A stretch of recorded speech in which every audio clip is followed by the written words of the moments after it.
दोस्तों नमस्कार, मैं सौरभ गोस्वामी। उत्तर प्रदेश विधानसभा का सत्र चल रहा है।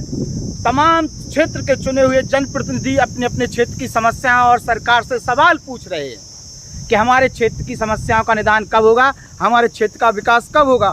खुद मुख्यमंत्री योगी आदित्यनाथ कह रहे हैं कि हम सभी चुनकर इसलिए आए हैं कि हम अपने क्षेत्र का विकास कर सकें, चाहे वो सत्ताधारी पार्टी के हों, चाहे वो विपक्ष के नेता हों। चुने हुए इसीलिए आए हैं ताकि हम अपने क्षेत्र की समस्याओं का निदान कर सकें, उनकी आवाज़ उठा सकें।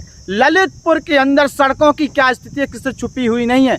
ललितपुर शहर की जो सदनसाय से लेके ITI होती हुई सीधी नेहरू नगर को जोड़ती है सड़क, वो पूरी तरीके से जर्जर हो चुकी है और उसको लेके लगातार कई सालों से आवाज़ उठाई जा रही है। चुनी हुई पार्टी, सत्ताधारी पार्टी जो भारतीय जनता पार्टी, उनसे भी बोला गया, उनसे विधायकों को भी बताया गया, मंत्री को भी बताया गया, सांसद को भी बताया गया, लेकिन हमारे यहाँ के चुने हुए जनप्रतिनिधि अभी तक उसमें एक ठगैया तक नहीं लगा पाए। और स्थिति ये है कि थोड़ी सी बारिश होती है तो लोग निकल नहीं पाते हैं और लगातार उस क्षेत्र से भी आवाज़ उठाई जा रही है। कई भारतीय जनता पार्टी के नेता भी बोल चुके हैं, लेकिन क्या करें, हमारे चुने हुए जनप्रतिनिधियों के अंदर इतनी पोटेंशियल नहीं है, इतनी क्षमता नहीं है कि वो समय रहते जन समस्या को एड्रेस करते हुए काम करा सकें। राम भरोसे टिके हुए हैं और राम भरोसे ही विकास हो जाएगा। आज नहीं होगा तो 10 साल बाद हो जाएगा। आप शांत बैठिए और आराम से जन समस्या जो हो रही है उसको स्वीकार करते हुए और समझ लीजिए कि अब कुछ नहीं होने वाला। ललितपुर का जैसा हो गया है वैसा ही चल रहा है और जो आप लोगों ने बोया है वही आप लोगों को काटना भी पड़ेगा। मतलब ना विकास हुआ है ना विकास होगा, खास तौर से जब आप आवाज़ उठाएंगे।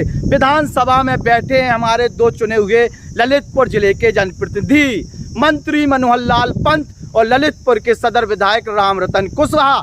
अगर ललितपुर सदर विधायक रामरतन कुशवाहा के समस्याओं की बात करें, खासतौर से क्षेत्र से जो आवाज़ उठाई जा रही है उसको लेके, तो पूरा कला की सड़क कब बनेगी? लगातार नेताजी बोल रहे थे कि बनेगी बनेगी, लेकिन कब बनेगी हम पूछना चाहते हैं। इसके साथ साथ पूरा कला का विद्यालय, आप विधानसभा में बैठे हैं, लगा दीजिए एक प्रश्न, पूछ लीजिए सरकार से कि हमारे पूरा कला का विद्यालय कब बनेगा, जब पूर्व में डिप्टी CM साहब कह चुके थे, अभी भी वो डिप्टी CM वहां पर विराजमान हैं। ऐसे में उनके सामने भी आप कुछ पूछ सकते हैं, पूछ लीजिएगा। पूर्व डिप्टी CM और साथ साथ PWD मिनिस्टर केशव प्रसाद मौर्य से भी ये पूछ लीजिएगा कि ललितपुर शहर के भीतर की सड़क जो PWD में आती हैं वो कब बनेंगी और कब तक बनवा पाएंगे, ये भी बता दीजिएगा। क्योंकि जनता हमें लगातार पूछ रही है और लगातार अब शब्द भी बोल रही है कि नेताजी आपके बस की कुछ बचा नहीं है। जनता ने वोट तो दे दिया लेकिन आप कुछ कराने की स्थिति में है नहीं। ऐसा लग रहा है चूंकि समस्याओं का निदान नहीं हो पा रहा है।